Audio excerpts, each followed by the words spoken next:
Messieurs les ministres, monsieur le rapporteur, mes chers collègues, la relance et le développement de la filière nucléaire ne pourra se faire que dans la plus grande transparence et avec la confiance de nos concitoyens. L'efficacité et la crédibilité du système de contrôle de la sûreté nucléaire est une condition indispensable à l'emploi de cette énergie. C'est une obligation morale, mais aussi légale. La Charte de l'environnement, en son article 7, et les conventions internationales dont nous sommes partie prenante nous obligent. Or, malgré des débats riches et de qualité, les oppositions à ce projet de loi sont renforcées et les doutes légitimes quant au bien-fondé de la fusion entre l'ASN et l'IRSN subsistent.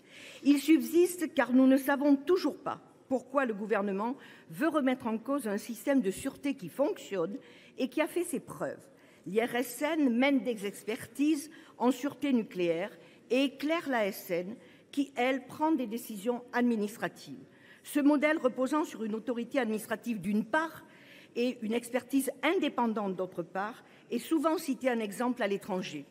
Cette interrogation est partagée par les personnels des deux organisations, mais aussi par le Haut Conseil pour la transparence et l'information de la sécurité nucléaire, qui regrette qu'il n'y ait pas eu d'analyse complète des forces et faiblesses de l'organisation actuelle avant toute modification et fusion.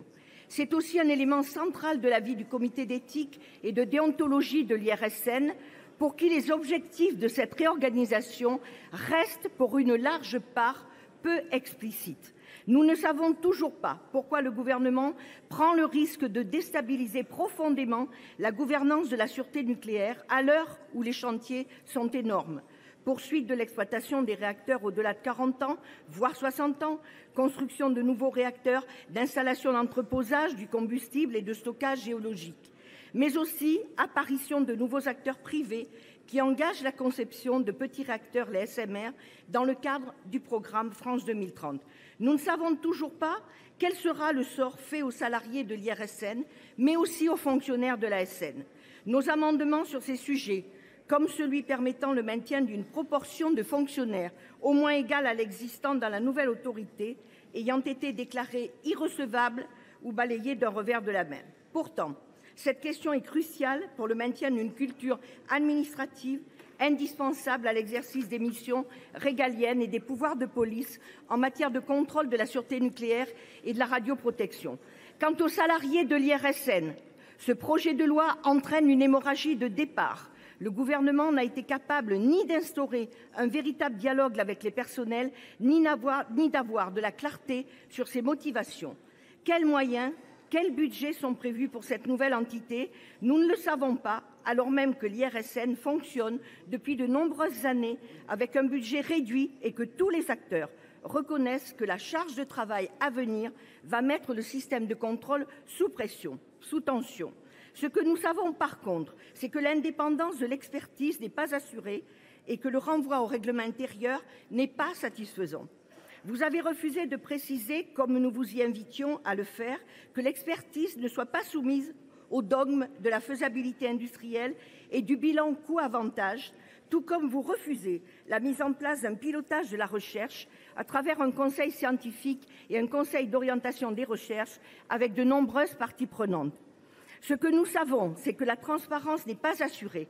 À cet égard, comme le soulignent de nombreux avis, la loi fait très peu de cas de la société civile, alors qu'à l'aune d'une relance du nucléaire, c'est le moment de lui donner une place, de lui montrer qu'elle est considérée et partie prenante de cette relance historique. Or, vous avez refusé de conforter le principe de publication des avis en amont de la décision, tout comme vous avez refusé la mention explicite à la charte d'ouverture à la société que l'IRSN partage avec de nombreux organismes, dont l'ANSES, le BRGM, l'INRAE, Santé publique France, piliers du dialogue avec la société civile. Ce que nous savons, c'est que le gouvernement et la majorité sénatoriale ont refusé la prise en compte explicite des travailleurs sous-traitants, ces nomades du nucléaire surexposés aux risques et aux phénomènes de gestion de l'emploi par la dose. Tout en reconnaissant leur caractère indispensable et leur exposition, vous refusez de les nommer. Or, les nommer, c'est les reconnaître. Enfin, le fait de séparer les expertises de sûreté des installations civiles de celles de défense présente le risque de voir diverger les approches de sûreté entre ces installations.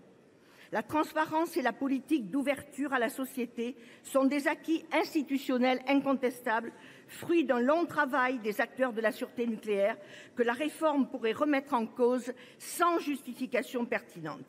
La sûreté nucléaire, c'est un contrat de confiance entre la société tout entière, les exploitants et les instances de contrôle. L'ASN et l'IRSN renforcent ce contrat de confiance, du fait même de la séparation claire de leurs rôles respectifs, l'analyse scientifique des risques et l'exercice de la prise de décision. Vous prenez le risque, messieurs les ministres, de rompre ce contrat. C'est sans doute d'une véritable autorité publique indépendante dont nous aurions eu besoin. Une autorité qui veille à protéger les droits des citoyens sans être soumise à l'autorité de l'État, ce qui lui permettrait d'exercer ses missions de manière impartiale et libre de tout conflit d'intérêts. Or, vous étiez réticents au simple ajout du mot « indépendance » pour désigner la future ARSN. Vous l'aurez compris, mes chers collègues, ce texte est à rebours de notre exigence d'une gouvernance de la sûreté nucléaire et de la radioprotection au service de l'intérêt général et non pas au service du seul volet de la relance filière nucléaire.